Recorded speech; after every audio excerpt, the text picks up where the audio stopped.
कसा आधार घेतात हे बघावं लागणार आहे। बघूया पुढची बातमी। राज्याच्या राजकारणामध्ये पारंपरिक राजकीय विरोधक म्हणून ओळखल्या जाणाऱ्या विखे आणि पवार कुटुंबातील तिसऱ्या पिढीच्या भेटीनं राजकीय चर्चेला उधाण आलंय।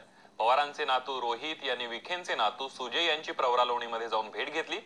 राष्ट्रवादीच्या गोट्यातील नगरमधून सुजय विखे लोकसभेसाठी तीव्र इच्छुक आहेत। या पार्श्वभूमीवरच ही भेट झाल्यानं नाना तर्कवितर्कांना उधाण आलंय।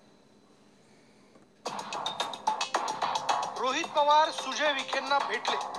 विखे पवारांची तिसरी पिढी एकत्र। खासदारकीसाठी सुजय घड्याळ बांधणार का? तीन पिढ्यांचा वाद मिटणार? स्वर्गीय बाळासाहेब विखे पाटील आणि शरद पवार यांचं राजकीय वैर महाराष्ट्राला सर्वश्रुत आहे। त्यानंतर त्यांच्या दुसऱ्या पिढी राधाकृष्ण विखे पाटील आणि अजित पवार यांच्यात देखील राजकीय कुरघोड्या कायम सुरू असलेल्या आपण बघितल्या। मात्र आता यांच्या तिसऱ्या पिढीनं एकमेकांच्या खांद्यावर हात ठेवलाय। त्यामुळे पवार आणि विखे कुटुंबाच्या मैत्रीची ही नांदी तर नाही ना, या चर्चेला आता उधाण आलंय। प्रवरा लोणीचे विखे आणि बारामती पवार हे खरं तर राज्याच्या राजकारणातली दोन दिग्गज घराणी, पण यांच्यात आजवर कधीही जुळलंच नाही। आधी बाळासाहेब विखे विरुद्ध शरद पवार आणि नंतर राधाकृष्ण विखे विरुद्ध अजित पवार असा राजकीय सामना अनेकदा बघायला मिळाला। थोरले पवार आणि विखेंमध्ये पाणी पळवण्याचा जसा वाद रंगला, तसाच राधाकृष्ण आणि अजित पवारांमध्ये रंगला। मधल्या पिढीत वाद रंगण्याचं कारण होतं ते मुळा प्रवरा संस्था बरखास्त करण्याचं। या दोन्ही घराण्यातील वित्तुष्टाला 1991 साली नगरच्या खासदारकीवरून थोरले विखे आणि पवारांमध्ये रंगलेला कोर्ट कज्जाही तितकाच कारणीभूत आहे। आणि ह्या निवडणुकीमध्ये तत्कालीन मुख्यमंत्री शरद पवार यांना विखे पाटलांनी कोर्टात खेचले होते आणि ही निवडणुकीमध्ये या निवडणुकीमध्ये शरद पवार हायकोर्टाने राजकीय ताशेरे ओढले होते। दरम्यान आपले ताशेरे पुसण्यासाठी त्यांनी हा निकाल सुप्रीम कोर्टामध्ये न्यायला आव्हान दिलं आणि तिथून शरद पवारांनी आपली मान मोकळी करून घेतली। जो शरद पवारांना विखे पाटलांविषयी जो मनात राग आहे, त्या रागामुळं, त्या राजकीय शत्रुत्वामुळं ती अहमदनगरची जागा विखे पाटलांना सोडायला तयार नाहीत। राजकारणातला हा विखे पवार वाद तिसऱ्या पिढीमध्ये कॅरी फॉरवर्ड होत असतानाच आघाडीत नगरच्या जागेचा तिढा निर्माण झाला। तिथं सुजय विखेंनी दावा ठोकला, पण विखेंना विरोध करण्याच्या भूमिकेतून अजित पवार काही केल्याही जागा सोडायला तयार नाही। लढायचंच असेल तर राष्ट्रवादीच्या तिकिटावर लढा, पण जागा मिळणार नाही असा प्रस्ताव राष्ट्रवादीने दिलाय म्हणे। पण सुजय विखे त्याला तयार नाही। नगरच्या जागेचा तिढा सुटलेला नसताना पवारांचे नातू रोहित हे थेट प्रवरा लोणीत जाऊन धडकले आणि तिथे त्यांनी अनपेक्षितपणे सुजय विखेंची भेटही घेतली।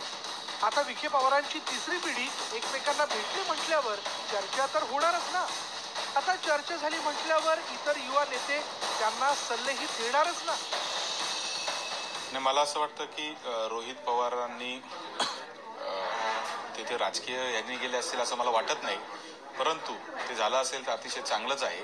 माझा दोघांना एवढाच सल्ला आहे की आपण सगळे तरुण आहोत आणि अतिशय संयमाने आणि श्रद्धेने, श्रद्धा आणि सबुरी ज्याला आपण म्हणतो त्या पद्धतीने आपण सगळ्यांनी काम करणं गरजेचं आहे। एवढंच मला सल्ला या निमित्ताने द्यायचा आहे।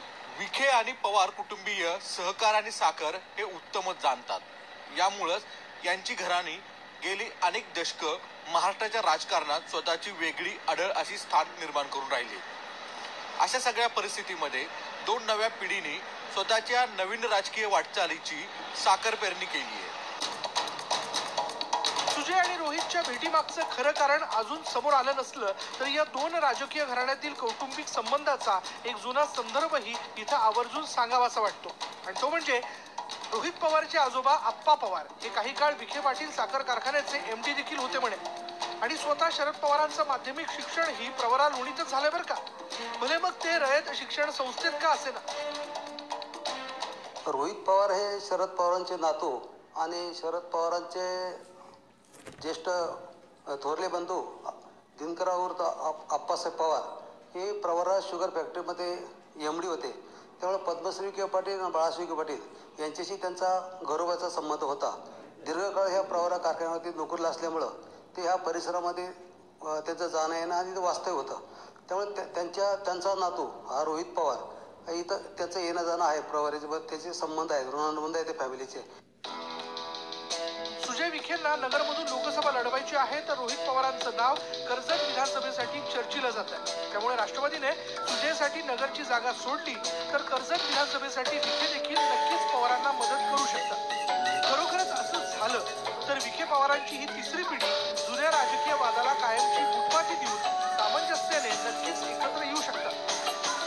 रोहितला नगर जिल्ह्यातील दक्षिण मतदारसंघातील जामखेड कर्जत या विधानसभेची उमेदवारी म्हणजे आमदारकी लढवायची आहे. या जिल्ह्याचे पालकमंत्री राम शिंदे तेथे प्रतिनिधित्व करतात. त्यांच्या विरोधात त्यांना निवडून लढवायची त्यांची तीव्र इच्छा आहे. अशा वेळी सुजय विखे इथून खासदारकीसाठी प्रयत्न करतात. जर उद्या कदाचित सुजय विखे योगायोगाने खासदार झाले तर त्यांच्याशी आपलं वैर नसावं, त्यांची आपल्याशी आपले संबंध असावेत असाही त्याच्यातून एक त्यांचा प्रयत्न असावा. परंतु रोहित पवार आणि सुजय विखे यांची प्रवराला भेट झाली म्हणून राष्ट्रवादी त्यांना जवळ करत आहे आणि त्याला त्या जागा सोडणार ही अजिबात होणार नाही. शेवटी याचा राजकीय निर्णय हा पक्षाचे ज्येष्ठ अध्यक्ष शरद पवारच करतील. आणि जर समजा राष्ट्रवादी नगरची जागा सोडणारच नसेल तर विखे पाटील काय करणार? खासदारकीसाठी विखे पाटील खरंच सुजयच्या हातात राष्ट्रवादीचं घड्याळ बांधणार का? ही चर्चा आता सुरू झाली. मागची पार्श्वभूमी पाहता त्यांचे आजोबा बाळासाहेब विखे पाटील आणि शरद पवार यांच्यात टोकाचा राजकीय संघर्ष झालेला आहे आणि तो संघर्ष संपूर्ण उभ्या महाराष्ट्राला माहिती असताना अशा वेळी नातवाने जर राष्ट्रवादीचं घड्याळ आपल्या हातात बांधलं तर मग विखे पाटलांनी शरद पवारांपुढे शरणागती पत्करली असा मेसेज जाईल. आणि मला वाटतं ते मात्र असं ते विखे पाटील घराणे बहुतेक एवढं सहजासहजी हार मानणार नाही. कदाचित तिकडं जाण्याची शक्यता नाही. मुलाला खासदार करण्यासाठी आता विखे पाटील नेमकी काय राजकीय भूमिका घेणार याकडे सर्वांचं लक्ष लागलंय. नगर दक्षिण लोकसभा मतदारसंघातून सुजय विखे खासदारकीच्या तयारीला लागलेत. मात्र राष्ट्रवादी ही जागा सोडण्यास तयार नाहीये. त्यामुळे विखे आणि पवार यांच्या या नवीन मैत्रीच्या संबंधातून विखे पाटील काय साध्य करणार हे लवकरच स्पष्ट होणार आहे. हरीश दिमोटे, न्यूज 18 लोकमत, अहमदनगर. पवार आणि विखे पाटील यांच्या तिसऱ्या पिढीच्या मनोमिलनानंतर यांच्यामधला 3 पिढ्यांचा जो राजकीय संघर्ष होता किंवा राजकीय वाद होता तो आता मिटतोय का हे बघावं लागणार आहे. एक छोटासा ब्रेक घेऊन पुन्हा परतूया. पहा फक्त न्यूज 18 लोकमत.